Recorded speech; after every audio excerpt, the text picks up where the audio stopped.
সিলেট শাহজালাল মাজারের গজার মাছের কাহিনী প্রচলিত আছে যে এই মাছগুলো হজরত শাহজালাল রহমতুল্লিল আলমিন নিজের হাতে পুষেছিলেন এবং এদেরকে অভিশপ্ত সৈন্য বা তারই সৃষ্টি বলে মনে করা হয়, যা মাজারের পুকুরে শতাব্দীর পর শতাব্দী ধরে রয়েছে। দর্শনার্থীরা এদের খাবার দেন, যা তাদের পবিত্রতা ও অলৌকিকতার অংশ হিসেবে বিবেচিত হয়। প্রিয় দর্শক, আমরা এই মাজারের জিয়ারতের মাধ্যমে শুরু করলাম জাফলংয়ের উদ্দেশ্যে যাত্রা।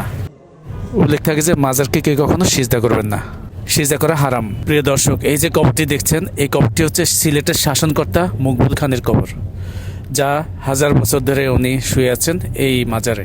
এই মৃত ব্যক্তিটি স্মৃতি হয়ে রইলেন এই সিলেটের মাজারে। যারা মাজারে কবর জিয়ারত করতে আসবেন তারা এই সূরাগুলো পাঠ করবেন, তাহলে অনেক সওয়াব হবে।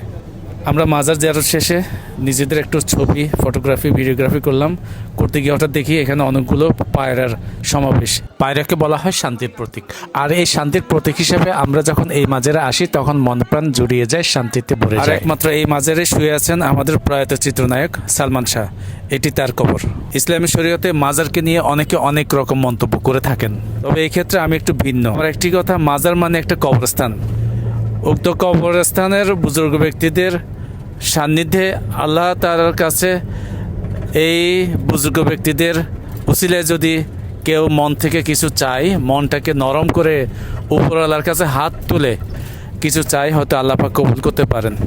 তাই সেজদা নয়, আল্লাহর কাছে চাইতে হবে। আমরা ভুলে গেলে চলবে না, যে ব্যক্তি মৃত্যুবরণ করেন ওনার আমলনামা বন্ধ হয়ে যায়, ওনার দেওয়ার কোনো ক্ষমতা থাকে না, শুধুমাত্র নেওয়ার ক্ষমতা থাকে। আর সে নেওয়ার জন্যই আমাদের পদার্পণ আর আল্লাহর কাছে প্রার্থনা, ওনারা যেন বেহেশত নসিব করেন। আমিন।